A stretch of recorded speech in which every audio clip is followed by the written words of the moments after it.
rompe el poder del pecado. Su amor es fuerte y poderoso, el Rey de gloria, el Rey de majestad.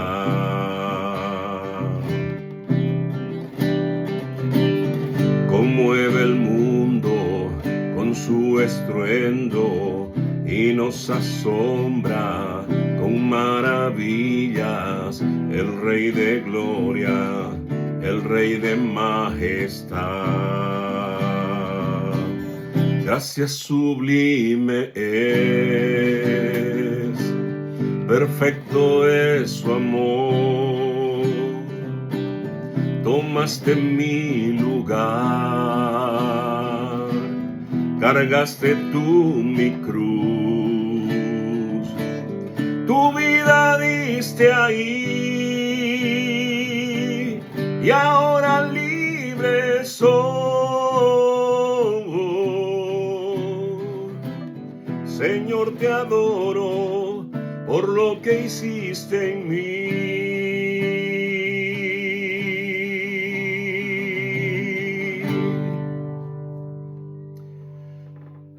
Gracias sublime. Muy buenas a todos. Hoy te quiero hablar de un tema vital y a veces controversial también. La famosa ley y la gracia. La actitud del ser humano a través de la historia, desde el principio, siempre ha sido una actitud en contra de lo que Dios ha establecido. La desobediencia ha estado desde el principio. Lo vemos en el primer Adán, en todo el antiguo pacto, el nuevo pacto, después de que se terminó de escribir el nuevo pacto, en la Iglesia Católica, tergiversando las leyes y los mandamientos del Eterno.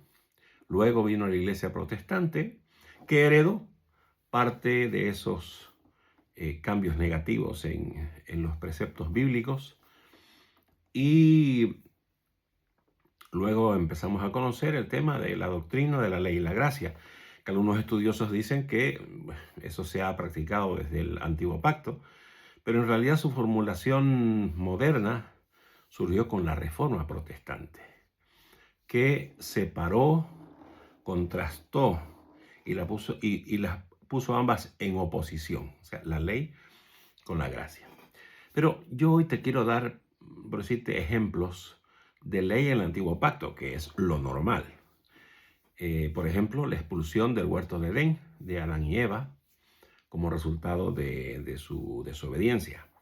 El diluvio, la destrucción de Sodoma y Gomorra, el juicio que Dios aplicó en Egipto en tiempos de Moisés, la destrucción de la ciudad de Jericó.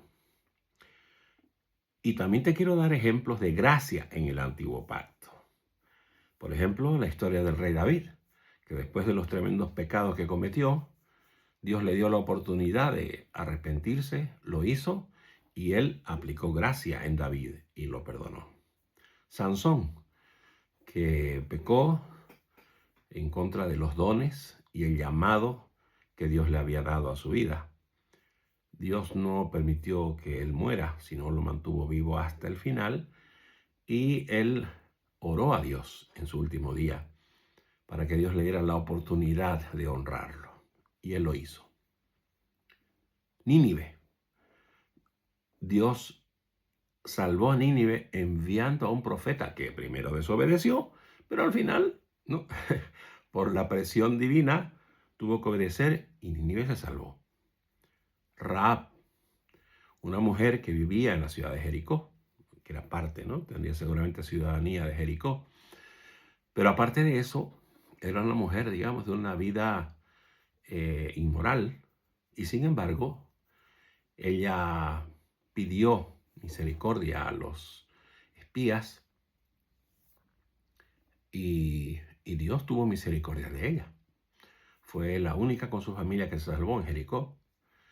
Y no solamente se salvó, sino que Dios le permitió ser incluida en la dinastía del rey David, de donde nació el Mesías. Te doy ejemplo de ley en el nuevo pacto. Ananías y Zafira decidieron mentir en unas ofrendas y Dios los eliminó ese mismo momento. Y si te empiezo a dar ejemplos de gracia en el nuevo pacto, pues bueno, o sea, no terminaríamos hoy día, ¿no? Que eso ya lo sabemos. Entonces, yo pregunto, ¿no? Según los protestantes, ¿cuándo terminó la ley? ¿Cuándo inició la gracia? Y no solo eso, ¿no? ¿Cuándo empezó la ley? Que la mayoría lo dice que con Moisés empezó la ley. Pero yo pregunto, ¿con qué ley Dios juzgó, por ejemplo, en el diluvio? ¿Con qué ley él juzgó a Caín? ¿Con qué ley él juzgó a Babel? Porque para que haya un juicio y para que haya una condena, tiene que haber una ley transgredida. Entonces abre el juicio y abre también una condena en caso de ser culpables.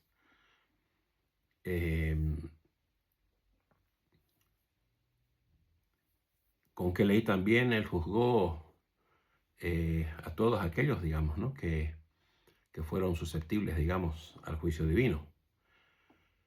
¿Qué leyes y mandamientos, por ejemplo, obedeció Abraham? Porque Génesis 26:5, antes de Moisés, dice, por cuanto oyó Abraham mi voz, dice el Señor, y guardó mi precepto, mis mandamientos, mis estatutos y mis leyes.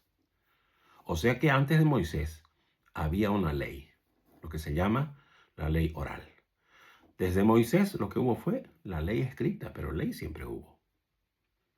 La ley del antiguo pacto generó la gracia que vemos en el nuevo pacto. La primera sostiene a la segunda y ninguna puede existir sin la otra. La primera nos condena, la segunda nos perdona, pero para permanecer en la segunda debemos obedecer la primera. Hoy en día muchos hablan del amor, el amor, el amor, queriendo establecer como que fuera algo místico, ¿no? Algo de no obediencia física, sino algo etéreo, algo en la mente, tomando como base lo que el Mesías dijo de amar a Dios y amar al prójimo, como que fuera un mandamiento nuevo, ¿no? Él dijo eso, os doy un mandamiento nuevo. Pero sin embargo, si leemos Deuteronomio 6:5, encontramos esto que dice en la palabra, y amarás a Jehová tu Dios de todo tu corazón y de toda tu alma y con todas tus fuerzas. ¿Qué de nuevo tenía ese mandamiento? De la época de Moisés, que Moisés escribió el mandamiento, pero eso ya venía de antes. Y encontramos también en Levítico 19:18, no te vengarás, dice, ni guardarás rencor a los hijos de tu pueblo, sino amarás a tu prójimo como a ti mismo, yo Jehová. Entonces, ¿qué de nuevo tenían esos dos mandamientos? Estaban en la ley mosaica, una ley escrita que se inició en una ley oral. Entonces, y como todos dicen, no, ay, es que yo voy a amar a Dios y voy a amar a mi prójimo. Bueno, yo te pregunto, ¿cómo demuestras tu amor a Dios? ¿Cómo lo haces? Diciendo solamente, Señor, yo te amo, ay, yo te adoro, yo te alabo. No. Yeshua dijo en las horas antes de subir al Calvario, él dijo, si me aman, guarden mis mandamientos. ¿A qué mandamientos se refería? Se refería a estos que te voy a decir. Si quieres mostrarle amor a Dios, no puedes tener otro Dios por encima de Él, ni al lado de Él. Solo Él tiene que ser tu Dios. No puedes hacer imágenes. No puedes adorar a algo o a alguien de la misma manera que lo haces a Dios.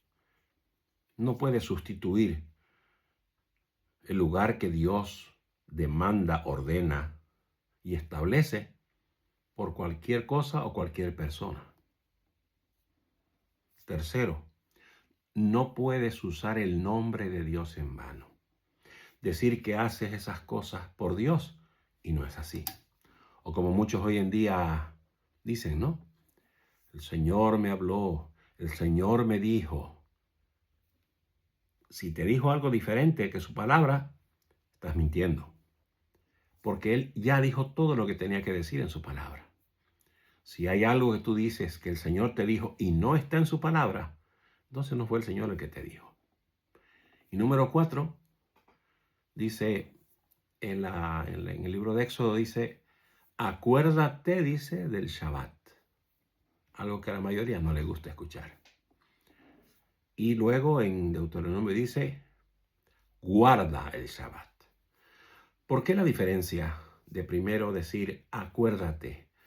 Porque después de los 400 años que Israel estuvo como esclavo en Egipto, seguramente dejaron de guardar el Shabbat. ¿Por qué? Porque el Shabbat no fue instituido con Moisés. El Shabbat fue instituido en el Edén, en el principio. Cuando Dios creó los cielos y la tierra y todo lo demás, dice que el séptimo día Él lo santificó y lo estableció como día santo para Él. Entonces por eso el Señor le dijo en Éxodo al pueblo de Israel, acuérdate que esa ley no ha cambiado. Y luego en Deuteronomio le dijo, guarda el día de reposo. Si tú haces esas 4 cosas, tú estás demostrando amor por el Señor. ¿Cómo demuestras el amor al prójimo? En primer lugar, 5º mandamiento. Honra a tu padre y a tu madre. No en función de cómo se portaron, sino en función de lo que son tu padre y tu madre. ¿Cómo vas a amar a tu prójimo? No ocasionándole daño. No solamente, como dice el 6º mandamiento, no matarás, sino que el Señor lo extendió un poco más y dijo que no solamente con una agresión física estabas matando a tu hermano, sino que también pensando mal de él o diciéndole cosas ofensivas, cosas hirientes, cosas que insulten su dignidad y su esencia. 7º, dice el mandamiento, no cometerás adulterio. Y el Señor también extendió un poco más ese mandamiento, que no solamente se comete adulterio uniéndose físicamente a una persona que no es tu cónyuge, tu esposa, tu esposo, sino aún en la mente. Si tú has pensado y has imaginado cosas con cierta persona, ya cometiste adulterio. No le estás demostrando amor a tu prójimo. Número 8. Dice, no robarás. No solamente robamos yendo a quitarle físicamente algo a alguien, sino aún en tu empleo. Cuando tú finges que estás trabajando y no lo estás haciendo, estás robando. 9. No levantarás falso testimonio. No mentirás. No mentirás. Y mentir no solamente es decir algo falso. Mentir también es callar la verdad cuando hay una mentira en el aire. Y 10, dice, no codiciarás. No solamente la mujer de tu prójimo, porque eso está incluido en el 7º mandamiento. Dice, no codiciarás sus bienes, no codiciarás, o sea, no codiciarás nada de nadie. Porque Dios ha establecido cosas para cada persona. Como dice el dicho por ahí, lo que no es de Juan es de Pedro. Punto. Entonces, de esa manera tú puedes demostrarle amor a Dios. No hay otra manera. Él lo estableció así. Son 4 mandamientos para demostrar el amor a Dios y 6 para demostrarle el amor a tu prójimo. ¿Por qué? Porque la gracia te libera, pero la ley te ordena, te establece, te encamina, te enfoca en la meta que Dios tiene establecido para tu vida. La ley te libera ¿de qué? No es que te hace libre para hacer lo que te da la gana. Te libera de la maldición que estaba sobre tu vida por haber pecado. Esa maldición que condenó a la gente en el diluvio. Esa maldición que condenó a la gente en Babel, en Jericó, en Sodoma y Gomorra. Él te liberó de esa maldición. Ya no eres maldito. La gracia te liberó de eso. Pero es que ya de ahí en adelante tú no puedes andar sin Dios en ley. Él te liberó de lo que la ley maldecía. Pero la ley te hace permanecer en la gracia. Entonces, la una y la otra no pueden vivir separadas. Tienen que coexistir. No son incompatibles. Son completamente compatibles.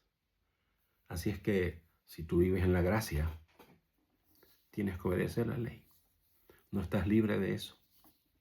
Porque el día del juicio, Dios juzgará con su ley. Nadie se salvará. Así es que vivamos en gracia, cumpliendo la ley. Sean bendecidos todos.